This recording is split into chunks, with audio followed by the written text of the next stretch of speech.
Good afternoon and welcome to Open Classroom. I'm Janet Gillow, Director of Professional Development for the Brown School, Washington University in St. Louis. So glad to have you with us as part of today's program. For our participants joining us on Zoom throughout this webinar, you are muted. We can neither see nor hear you. We also can't call on raised hands, but the chat feature is enabled and we definitely want you to participate in the conversation as many of your colleagues have already done.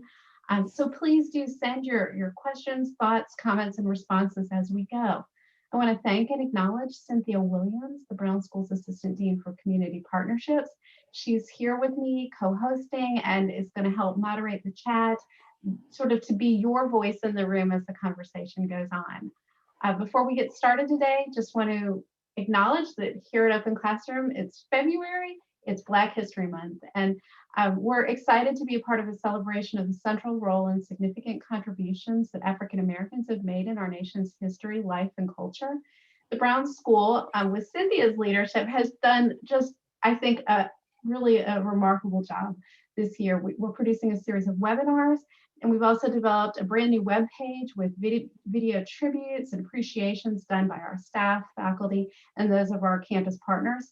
There are just some amazing resources. I'm going to throw a link into the chat so you can visit that at a different time.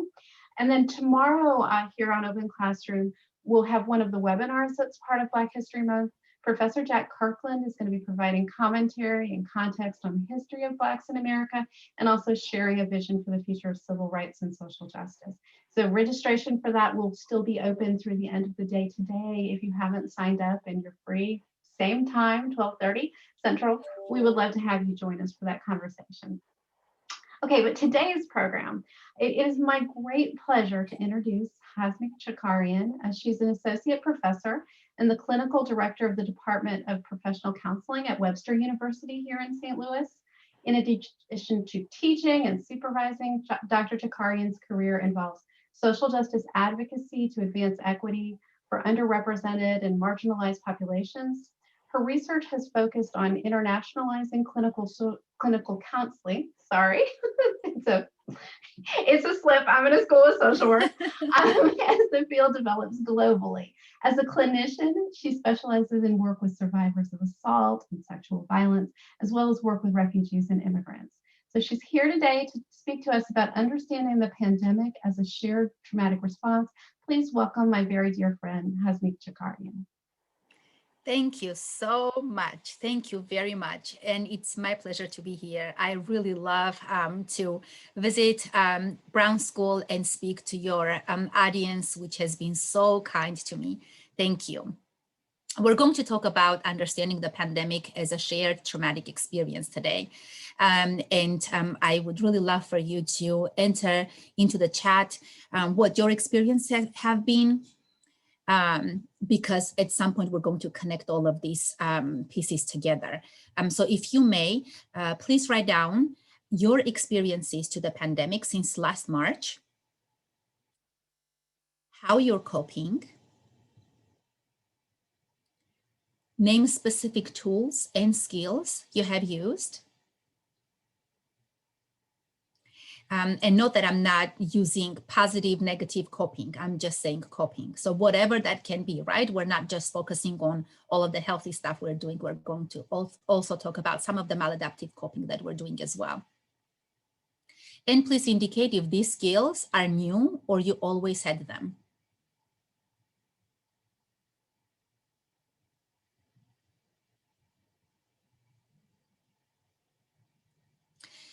As you are sharing, I would like to start with sharing myself as well. And I'm hoping that this will create more of a personal space for all of us where we can use this platform to share with one another what it has been for us to be in this space. So I am a mother of a 5-year-old, very high energy kindergartner. And as she was excited to start school this year, I've been talking to her about school.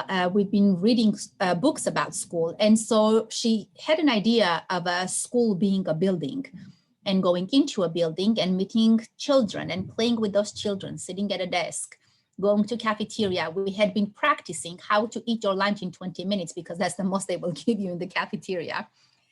Come August, we had the start of a virtual kindergarten. And she had to very quickly adjust to the idea of a non-building school, no interaction school, no socializing school, no playing with other children's school. That has been quite devastating. For her, this is the norm she has gotten to know. And even then it has come with a sense of loss because she's extremely social. For me, the sense of loss has been more exacerbated because I grieve that I was unable to give her a normal start of school, a normal experience as a 5-year-old, as a very social 5-year-old. And we've been trying to adjust to this. It's been quite a nightmare, honestly, and I cannot tell you that we're succeeding at this. There is nothing successful in any of this. There are days that she's able to sit in front of the camera for 20 minutes, periods one after another from 9 a.m. till 3 p.m., which I don't know how that's possible. And most of the days she's unable to do that. And as a mother, I have felt myriad of emotions, starting from we'll make this happen to I'm failing at everything. And in between, whatever you can think of. I am also working full-time. I am a faculty member. I'm the clinical director of a program that has 15 campuses just in the United States. So imagine being the clinical director, transitioning the entire school into virtual learning and overseeing clinical experiences, students' placement in practicum and internship, which you can imagine most of the students couldn't find placements because sites were closing. And then figuring out how we're going to train 800 students in how to do telemental health overnight to start seeing clients virtually, teaching them HIPAA, teaching them everything that they didn't have to learn before because it was optional whether or not they wanted to do virtual counseling, right? But overnight, we had to train not only the students, but faculty and also a lot of the site supervisors. Doing different kinds of orientations, writing new policies to adapt our modality and instruction methods. So I was in charge of leading the department in major clinical decisions, major clinical adjustments, experiences, while failing miserably at home when it concerns my child's schooling. And I realized that if I can relatively succeed at work, my child is going to fail school. If I relatively succeed in my child's school, I'm going to fail at my work. Both could not come together. And succeed, we're not talking succeeding in normal times. This is a very relative term. That just basically means nobody's dying yet. We're all floating and we're somehow making it to the next day, right? So I'm going to take that as success. It's been tough, the least to say. And I'm also, I'm a green card holder, so I'm not a US citizen. So there are a lot of services that I don't have access to. There are a lot of things that when you go to sign up, for example, it asks whether or not you are a US citizen, and then you say no, and then you're usually just taken out of that service. So there are a lot of other things that come with that as well. Also coming from a country that has experienced collective trauma, I noticed that this was triggering me. I noticed that I was remembering more the very challenging years that my people went through when the Soviet Union collapsed. And we had years of no electricity, no access to healthcare, no food. A lot of people lost their shelter because money lost its value, so they were no longer able to pay for their housing. I immediately felt like I was back in the 90s, where my people were going through a lot of suffering. And so I had to make that acknowledgement for myself and start noticing what's real that is about COVID and about today, and what's something that I'm carrying as a collective trauma, my people's trauma that I'm carrying from the 90s. And separating those really helped me sort out how I'm going to deal with the trauma. But it immediately piled up. And had I not had the recognition of collective trauma and generational trauma, I might not have been able to separate the two. And I might have had this triggering response, exacerbated response to the trauma, thinking that all of this response relates to today's pandemic. And that's just, I'm just having an abnormal response to this, and something may be wrong with me. So my knowledge about some of these things and the background helped me separate these concepts and maybe sort out my response to it, and even my strategies about self-care to whatever extent I was able to apply those.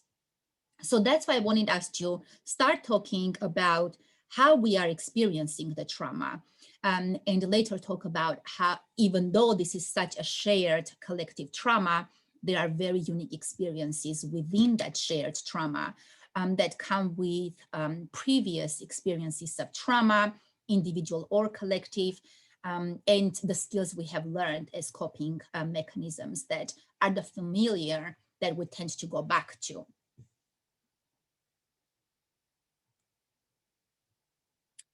I do want to mention that because this is a topic that is ongoing, right? We are in an ongoing pandemic. This hasn't ended. We are not talking about, let's now talk about healing, right? We're in the middle of it yet still. So I want to mention that this topic can cause distress. And I want you to be very aware and not think that something is wrong with you. That's why you're having a reaction like that. Remember that we're still in the middle of this pandemic. There is nothing normal about this situation. We are doing our absolute best to survive from day to day. So let's acknowledge that and give ourselves grace and credit. And so be aware that this can cause distress. And throughout this presentation, try to acknowledge what you're feeling in your body. Try to be aware of your body and where you're feeling the tension and stress. Stop, pause, take a deep breath, and in your mind, calmly count till 10 and back. Repeat this as frequently as you need. You can jot down some things that are coming up for you, some new emotions that you may recognize, some new sensations in your body that you may recognize. Just write those down. Because I'm not presenting today as a counselor, and I do not have any counselor-client relationship with any of the members of the audience, I cannot extend any clinical advice. I'm here to merely talk about the topic of trauma as a shared phenomenon. If you notice that your symptoms are exacerbating and you're now having panic-like symptoms like increased heart rate, inability to breathe, more tension in your neck, body aches, exacerbated sense of loss of hope, please call NAMI St. Louis Crisis Hotline 314-962-4670. And I just acknowledge that we do have people who are not from St. Louis.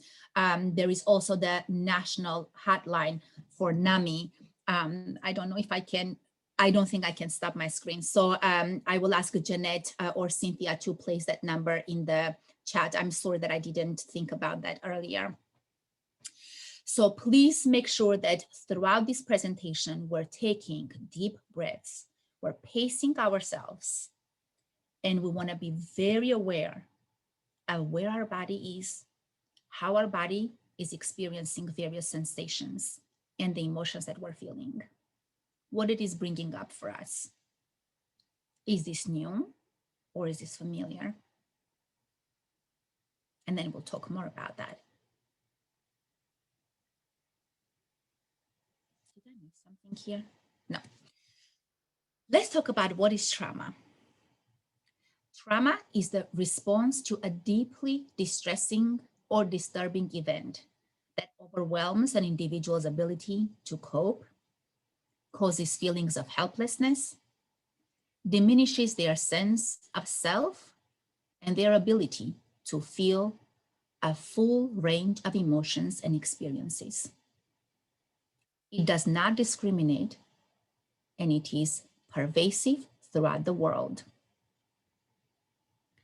So we may feel different kinds of emotions, and a lot of those emotions usually are, sometimes you will feel numb, not feeling anything, so acknowledge that as well.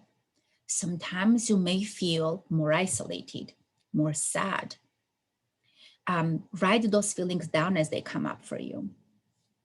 Acknowledging our emotions is very important in the work of self-care, because if we don't know what we're feeling, we cannot really address those emotions and find a way to cope.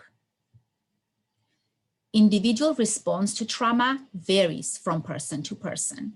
It really depends on what tools you learned growing up, what kind of traumas you were exposed to growing up. What was your environment like when you were exposed to various kinds of traumas? Was it welcoming? In your family, in your environment, did you talk about trauma? Did you talk about how trauma can affect you? Was mental health a thing when you were growing up? Were there various stereotypes attached to mental health? Did you talk about emotions? Were you given permission to cry when you felt like you wanted to cry? Were your emotions acknowledged? Were you given space to share emotions? All of these different experiences as we grew up are going to make a difference for us individually as to how we respond to trauma. Also, currently, do you have a support network around you? Even if you cannot see these people physically, are you able to meet with them virtually? Are you able to call people and say, I'm feeling kind of lonely today. Do you have time to speak with me? Are you able to acknowledge your space of energy and your boundaries when other people reach out to you? Are you able to create safe space for yourself to acknowledge emotions, process emotions, internally or externally? Are you able to expand that space for others that are close to you? And do that in a way that doesn't take away from your self-care. So all of these factors and more can influence how we feel in a traumatic situation, how we process it, and how we're able to heal afterwards. Do you have other traumatic experiences from which you never healed? Things that you've never shared with other people? And maybe they are coming up now for you. You're being triggered now.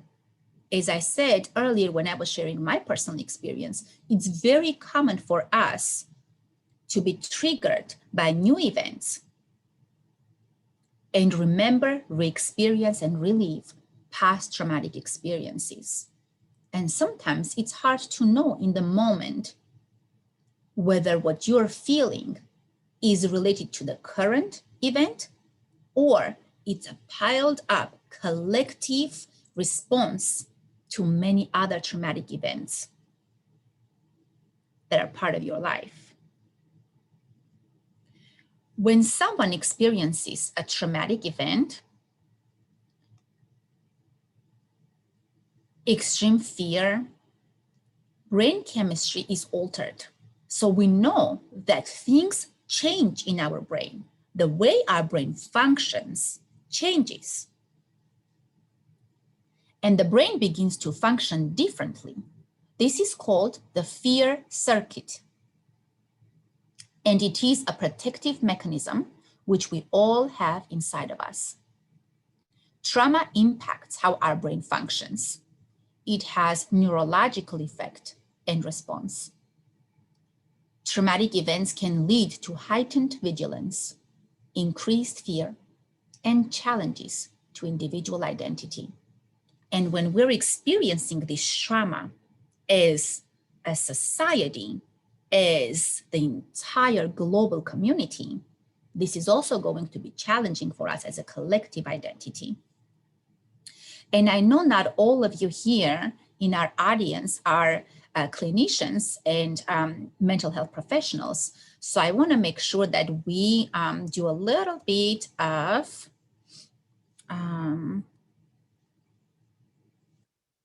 brain talk. So we all have brain. And so when we understand what goes on in our brain, we are able to be more informed about how we respond to it and come up with strategies that help. Instead of saying, why can I not feel anything? Why am I responding this way? Something must be wrong with me. Or extending that judgment to somebody else. It's important to understand that when we experience traumatic events, our frontal lobe, which processes executive functioning, shuts down. We cannot rationally process and make decisions because another part of our brain is activated, and that part is called the limbic system, amygdala. Amygdala processes our basic emotions. You can see that I have circled the prefrontal cortex on the top of our brain, and that's where executive functioning takes place. So we make judgment, we make decisions, we do causal decision making, like if this happens, this is usually the consequence. Those are the connections that take place in that part of the brain. But when we are faced with a traumatic event, our more basic emotional functioning is activated. This is where our reflexes are tuned. You've heard about flight, freeze, fear, those type of responses to traumatic events, right? Like you freeze because something happened and you just don't know how to respond. So you just freeze in the moment. You numb. You can disassociate also because that's the only way that your body can survive the emotional impact. You can escape.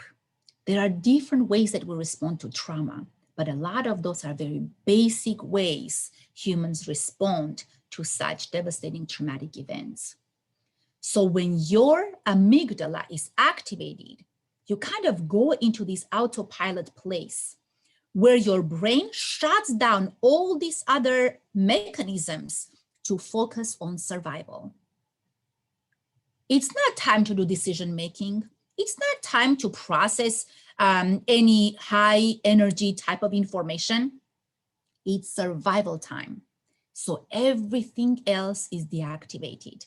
Your brain is going to get you through survival. That's its function. That's what it does. And something else that happens during this time, which is really amazing, is that emotions aren't processed the way that they are during normal times where executive functioning is part of that process. What happens is our emotions are not registered and tracked as a chronological order of events. They become fragmented. So you remember bits and pieces, and they don't make much sense because their chronology is completely out of track. And so you think of things and you're like, wait a second, I thought I saw this person, or I remember this thing happening. Wait, did this happen first or that happens first? It's very normal. You're not experiencing amnesia. You are experiencing a very normal response to trauma. Your brain is taking care of you. It's only bringing up the very basic reflexes to survive. Once you survive and your brain finds it safe for you to return to your executive functioning, then you can start processing what happened.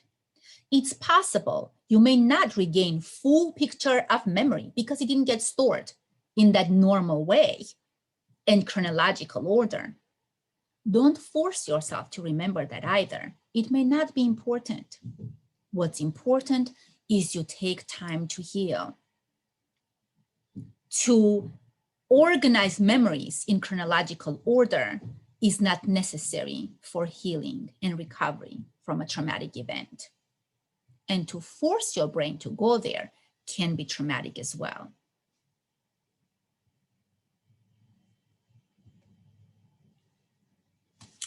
How can trauma be so shared if it's also such an individual experience? Trauma that is shared by a large group rather than experienced by an individual is called collective trauma. We have history of collective trauma going back centuries where mass events have taken place. And the closest we can come to are wars, invasion of empires into other countries. So we usually divide them into man-made disasters and natural disasters. Collective trauma is a psychological trauma experienced by a group of people of any size, up to and including an entire society in response to a mass traumatizing event, such as natural disasters and man-made disasters, impacting collective identity. So within these experiences, you may feel your identity is being impacted as an individual, but also your collective identity as a member of a group. Researchers have identified various ways that we experience this type of collective trauma. Hirschberger describes the collective traumatic event as a cataclysmic event that shatters the basic fabric of society. Aside from the horrific loss of life, collective trauma is also a crisis of meaning. And I forgot the closing quotation mark. Researchers and mental health professionals anticipate major collective trauma among first responders who were on the front lines of COVID on a daily basis and call for proactive measures to address their mental health needs. Now let's remember that trauma can be firsthand experience and secondhand experience. It's possible that you yourself did not experience the trauma as firsthand, but mostly through other people you were working with. So we'll talk more about that as well. Based on our knowledge of trauma and collective trauma, we can anticipate that many of these individuals will experience post-traumatic stress disorder, anxiety, depression, substance use disorders, various kinds of addictions. The impact of these disorders will include absenteeism, disability, and unemployment, which compounds healthcare and mental health care access issues, personal suffering, and suicide. So we know that individuals who are working with COVID-impacted patients, individuals are the ones, we call them frontline workers, right? We're anticipating that they are going to be that next mental health crisis because they are on that autopilot of helping others while often neglecting their own need for healing and addressing their own trauma experience. So in the aftermath of COVID, we're anticipating that there's going to be a great need for addressing mental health crises for frontline first responder workers.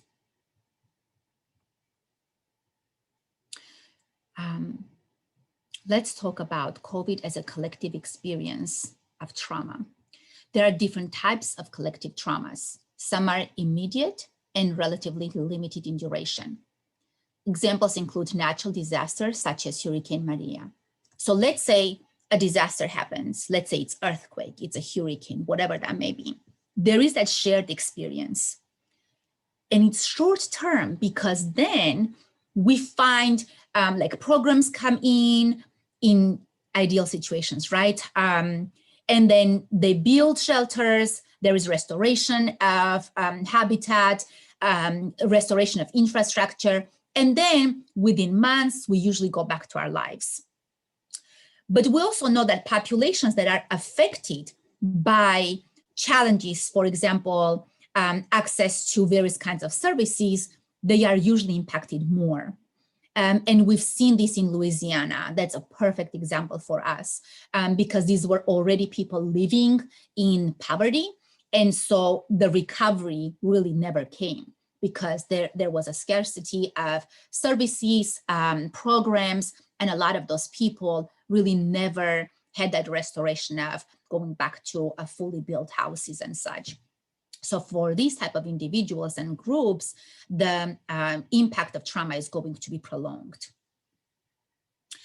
Others are less immediately dramatic, but much more prolonged, such as an extended pandemic, economic downturn, or military conflict. Those are ongoing, and so the aftermath is more devastating because it piles up on weekly basis. And so when we're just measuring that aftermath, we're taking more longitudinal view of that and adding those compounding factors together to understand what that collective aftermath is going to look like and how we're going to find ways to support the healing, recovery, and restoration of an entire community, society, and in this case, the entire world. The immediate effects are of the utmost concern, but it's also important to consider the long-term collective trauma of the pandemic, because those are usually the ones that also cost more in resources because those are long-term. The COVID-19 pandemic is a global event that will result in both individual and collective mental health effects. The social and economic impacts are still accumulating, and it is likely there will be long-term societal mental health consequences. And we're still doing research, so we still don't know the actual number and intensity of what this is going to cost us.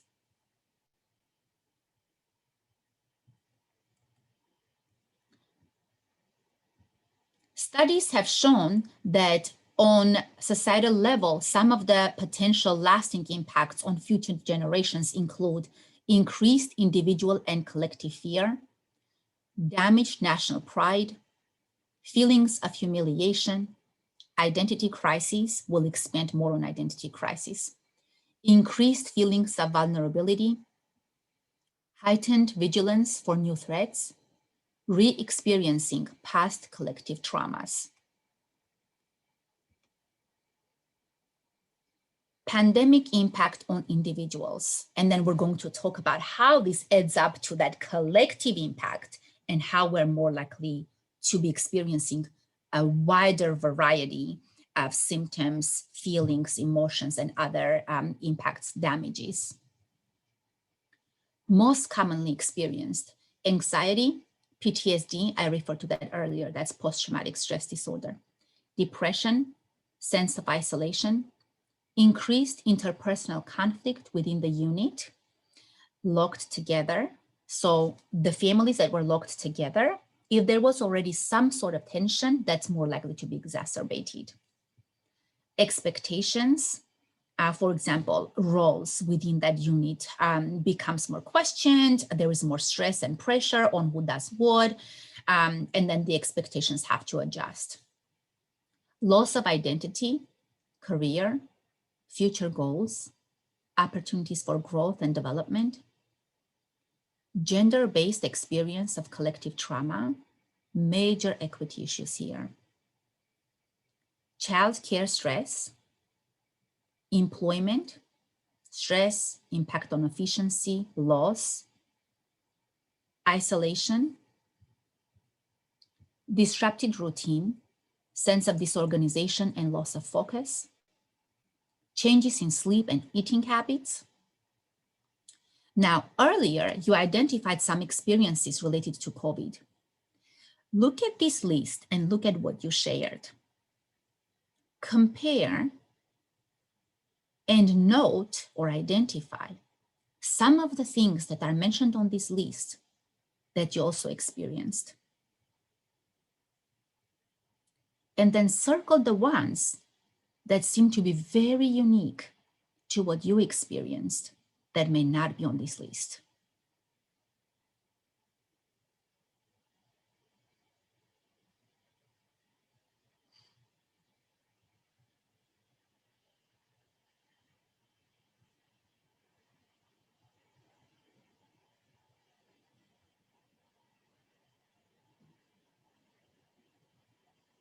And when I was talking about childcare and gender-based experiences, there's already documented research that women were predominantly more impacted by COVID.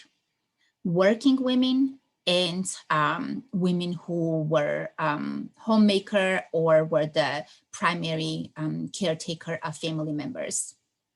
We also saw dramatic decrease in academic performance, publications, presentations by female academics. And we saw twice as many submissions to publications by male academics and researchers than we saw of women. We also saw, parallel to that, a devastating decrease in those publication proposals that were submitted by women. So we know that this default parent, default homemaker, in a lot of the societies is recognized to be the woman. And for working women especially, this was quite devastating because now they were juggling childcare, their children's school, while trying to hold a job, doing everything from home. So women's career really suffered as a consequence. Okay, let's move to the next slide. Let's talk a little bit about identity crisis. James Marcia has further developed Erikson's stages of psychosocial development and noted that the balance between identity and confusion lies in making commitment to identity. I've noticed that among my clients, individuals who are not usually on that developmental phase where they are questioning their identity and experiencing identity crisis are now experiencing identity crisis, which is phenomenal. So it seems like as individuals, we kind of went back to that phase, which usually we live during our teenage formation years. And now we are experiencing identity crisis. Usually we see this again among that teenage years of formation when we're kind of figuring out where we want to go to study, what profession we want to follow. And then at the same time, we're also acknowledging that usually takes place in like middle age, where we are kind of looking back and trying to figure out, am I making impact in the society? Am I making impact in my career? Am I doing what I want to do? Am I doing what I'm passionate about doing? Am I making significant contribution to the society and the world? What we saw is that a lot of people are now experiencing identity crisis, regardless of where they are in that developmental phase. So Marcia developed a method to measure 4 different identity status types. This method looks at 3 different areas of functioning: occupational role, beliefs, and values. Now you're going to look at these and figure out where you feel you fall. Foreclosure. Status is when a person has made a commitment without attempting identity exploration. Identity achievement occurs when an individual has gone through an exploration of different identities and has made a commitment to one. Identity diffusion occurs when there is neither an identity crisis nor commitment. Those with the status of identity diffusion tend to feel out of place in the world and don't pursue a sense of identity. And moratorium is the status of person who is actively involved in exploring different identities, but has not made a commitment. Now, which category do you feel you fall into?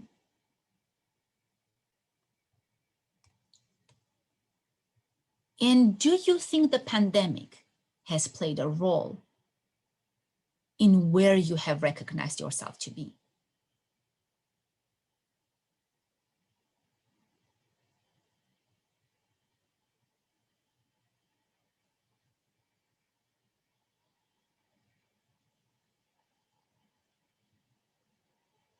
Do you perhaps feel like you were very much at identity achievement before March of 2020, and then all of a sudden, you are now falling into identity diffusion?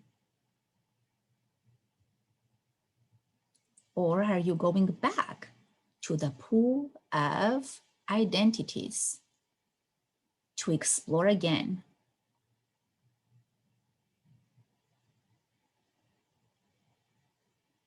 My sense is a lot of us may be really feeling out of place.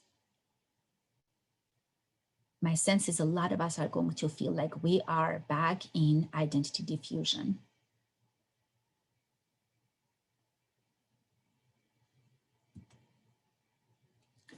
COVID's impact on individual and collective identity. We talked a little bit about individual identity. Now let's look at that under the umbrella of collective trauma and how that impacts our collective identity as well. These are some of the common symptoms of individual and collective identity crises. What am I passionate about? What are my spiritual beliefs? What are my values? What is my role in society or purpose in life? Who am I? This question may be in general or in regards to your relationships, age, and or career, or your specific role within your collective, within the community and society, where maybe you served a major role. Maybe you were the minister in that community. Maybe you were the educator in that collective. So how does that impact you in this phase now when you're questioning who you are? Where are we moving as a society? Where do we belong on the global scale? What does the future hold for humankind? What's the meaning of life and existence? And then overall, general heightened questioning of humankind, heightened mistrust and fear. Acknowledge all of these that apply to your experience.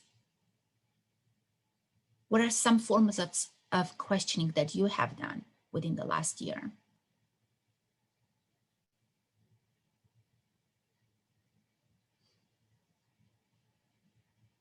How has that impacted how you view yourself as an identity and as a contributor to the society?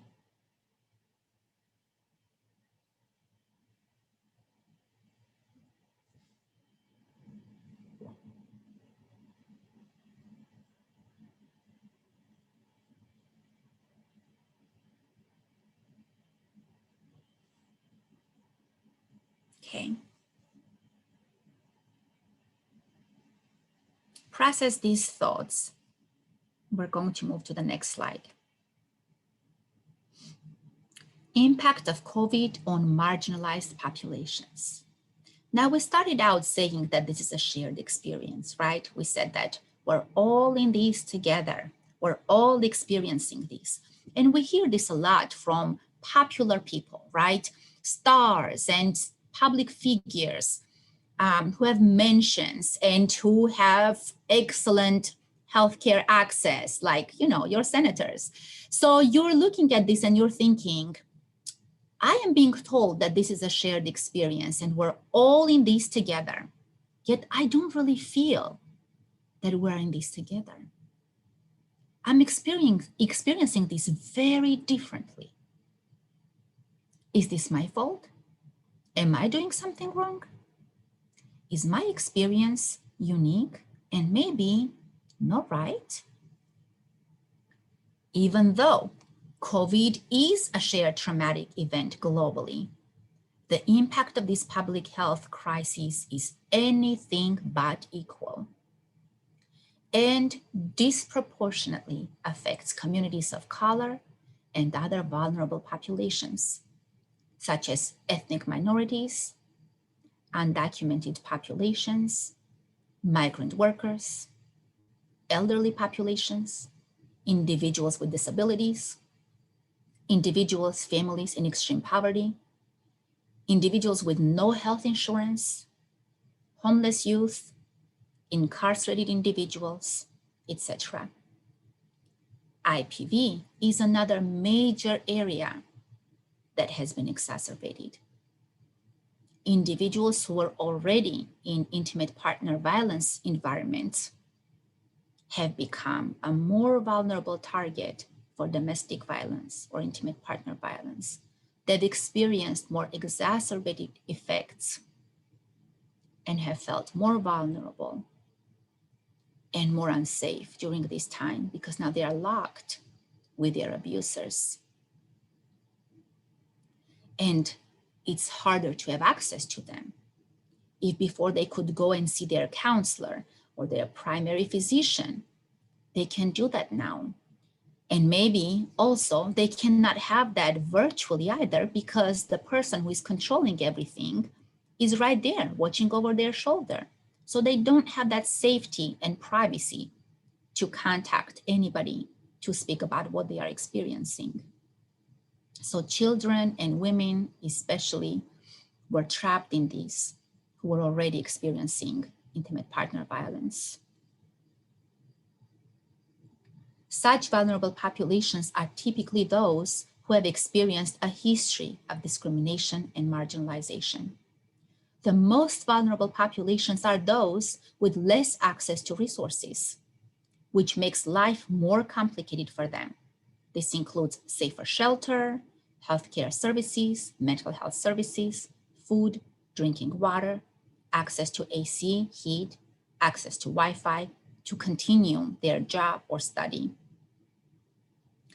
People who are low income and people of color are also statistically less likely to have healthcare coverage, which makes it even harder to access services during a global health crisis.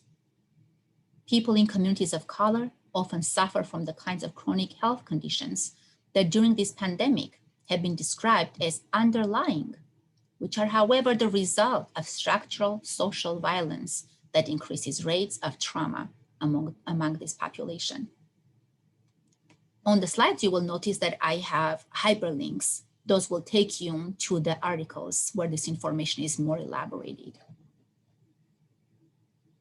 Now, if you are already an individual who falls within these groups of people, then you will have more intense response to trauma. And so when some famous rich person says, we are in this together, it's kind of hard for you to feel that way because it isn't. As shared as this experience is, it's extremely unequal. Now, what can we do? For me, the answer is empathy. But let's also unpack that and talk about what are some ways that we can cope with this while we are still in it, what we can do for ourselves and what we can do for those around us. While mental health services ought to be provided by licensed professionals, we all can be a part of communal healing practices. Empathy, active listening, and non-judgmental presence is something that we're all capable of providing. It takes intentionality, but we have that resource within us. We don't have to take a class to learn about it. We have it. It's a natural capacity. Kindness, that's another one you don't have to take a course on. We have it. We just need to be more intentional about being kind to ourselves and those around us. Understanding that everyone is going through something, even if it is not visible. It's so easy for us to watch somebody's Facebook pictures and say, they have it easy. But people don't usually put pictures of their suffering. They put the pictures where they seem to be happy and have it all and manage and whatever that may be that they find to be idealistic. It may not tell the full story though. So it's important for us to notice when that judgment comes up, acknowledge it, and slowly bring it down and say, I don't know the full story. I don't know what they are going through. I don't know why they did what they did or said what they said, because I don't know what they are going through right now. And I'm just going to let it go.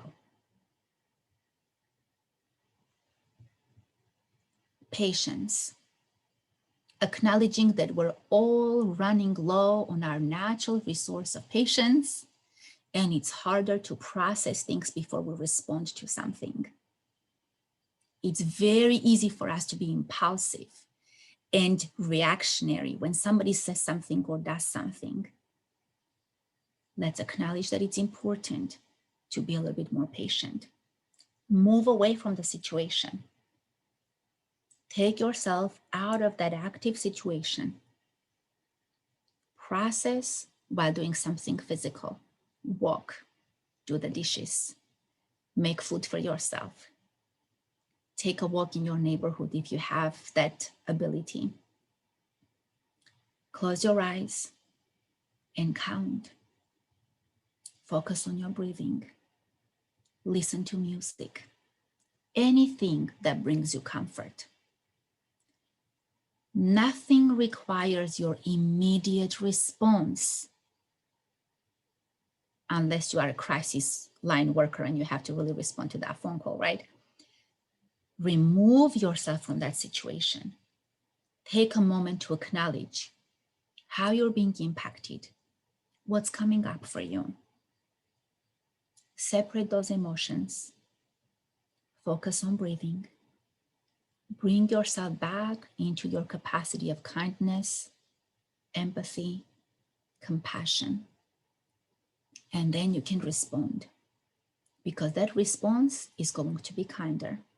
It's possible when we respond to something quickly, impulsively, we miss something and it can be hurtful. Compassion. We kind of talked a little bit about it, but extending that compassion to others. Again, understanding that we're all going through something. It's not easy for people. People are struggling. And having that compassion for others and for ourselves can help us reduce our anxiety as well. Extended grace versus lowered expectations and standards.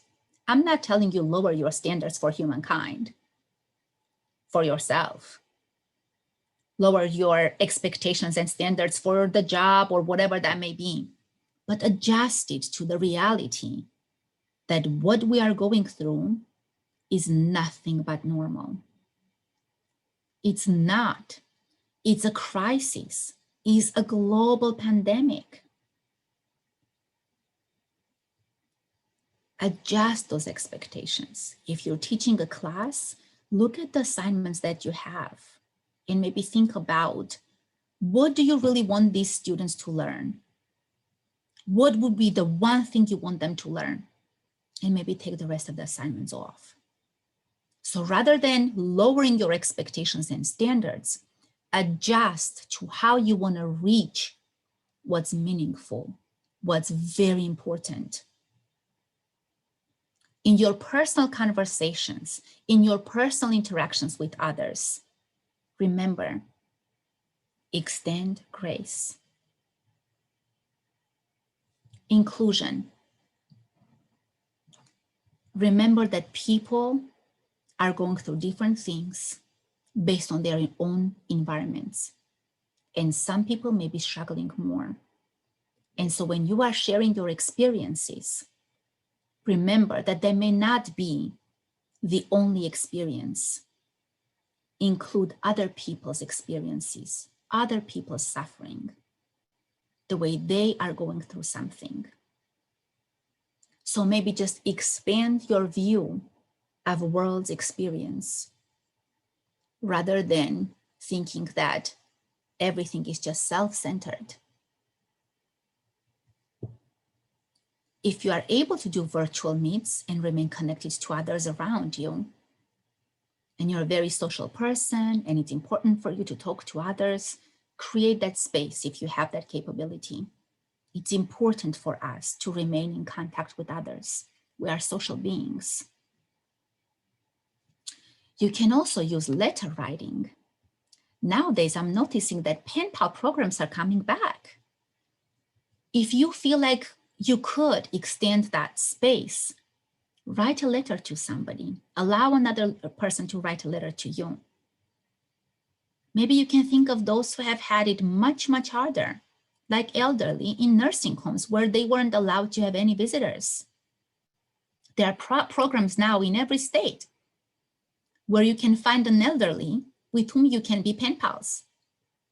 Write them letters. It can save a life. All you're doing is telling your story and saying, how are you? And allowing another person to do the same. As humans, there are some ways we can expand our capacity for help and kindness and empathy. Be mindful that you are giving it out of your resources and that it's not hurting your self-care. Make sure you're taking care of yourself when expanding that for others. If you don't have the resource for yourself, be mindful of feeling that need first, especially for those of us who are helpers, who are already in this profession as helpers. It's hard for us to put ourselves first. But we cannot take care of others if we're not taking care of ourselves. We will run out of empathy as a natural resource. We will experience burnout, and then we will not be capable of being empathetic to another person. Self-care is vital.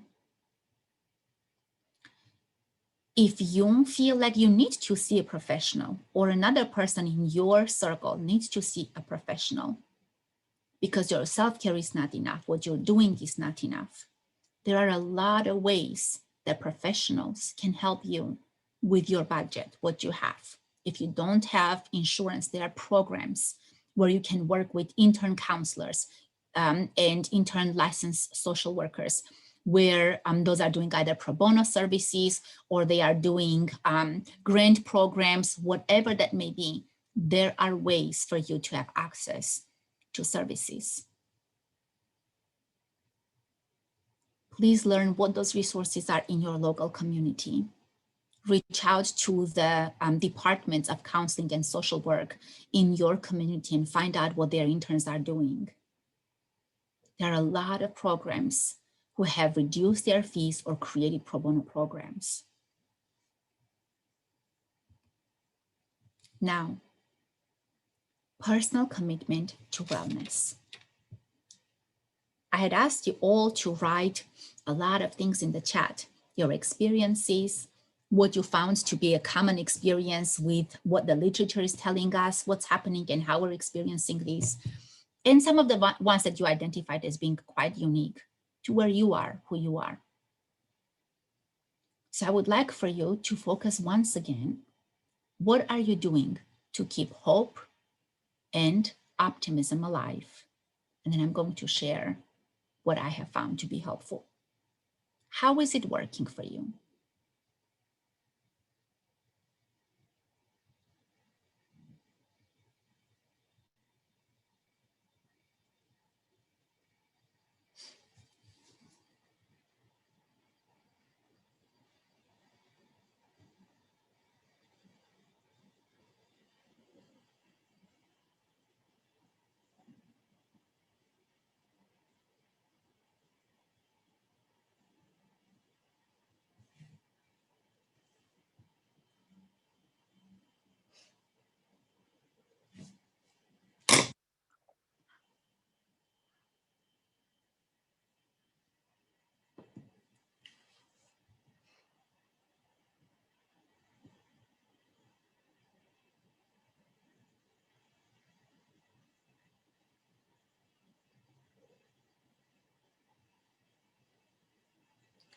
How are you committing to take care of yourself?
Now write down one coping strategy. You can write that in the chat or you can write it for yourself, because I would really like for you to hold on to this. You can do it both, right? So you can share it in the chat, but also keep it for yourself as well, because I would really like for us to walk away with something that we can hold on to. Write down one coping strategy that you can realistically commit to as a weekly exercise to help reduce anxiety, depression, and sense of isolation, and increase sense of well-being, optimism, renewed sense of meaning, connection, and growth.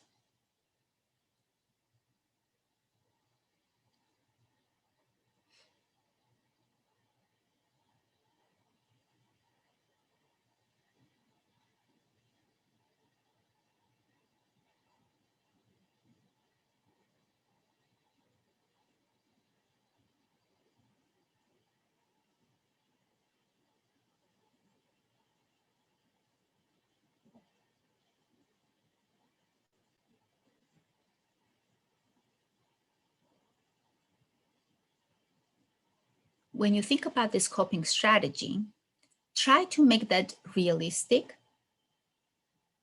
feasible, and measurable. Because if you want to know how you did, you want to be able to measure it.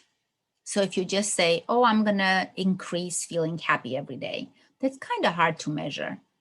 But when you say, I'm going to take 5-minute walk every morning in my own house, or go up and down the stairs in my house 5 times, whatever that may be, or I'm going to increase my water intake from 1 cup a day to 3 cups a day, now I have something that I'm able to measure, because I have quantity, frequency, and a very specifically identified act that I can look back and say, yes, I did it, or no, I did not do it. Because abstract ideas are much harder to measure.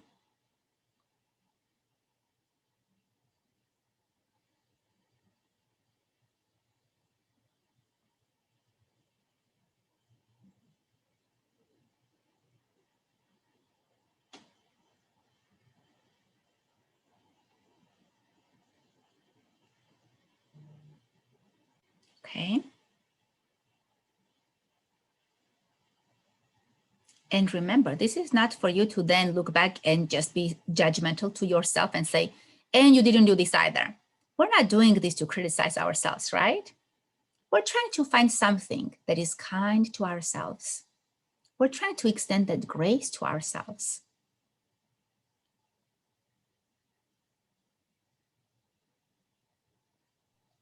So try not to make this as an assignment and then beat yourself down for not doing it. Hasmik, I don't know if you can see the chat at this point, but there is such beautiful support that the audience has offered each other. So much sharing, great ideas, and just a tremendous amount of gratitude to you for sharing the information and creating this space for us today. It's clear that this was exactly what many of us needed. Even if some of it is hard, it's connecting and it's also seeing our way through. So that just warmed up my heart. well, I think you warmed a lot of hearts today. We are nearing time. Cynthia, do you want to jump in and say anything? I'll just say that this presentation, as well as the reflections in the chat, have been so sobering. And if I were to offer one summary statement, I'm going to take it from Brandy Roosevelt, who said, expecting less, being more graceful about what we can do each day has been so helpful. Because sometimes what we can do, that has to be enough for that day. Thank you so much for this beautiful, beautiful presentation, and to our chat. Thank you so much. All right. Well, thanks, everyone. Appreciate you being with us and hope to see you soon. In the meantime, please stay healthy and safe out there and come back to us. We'll see you.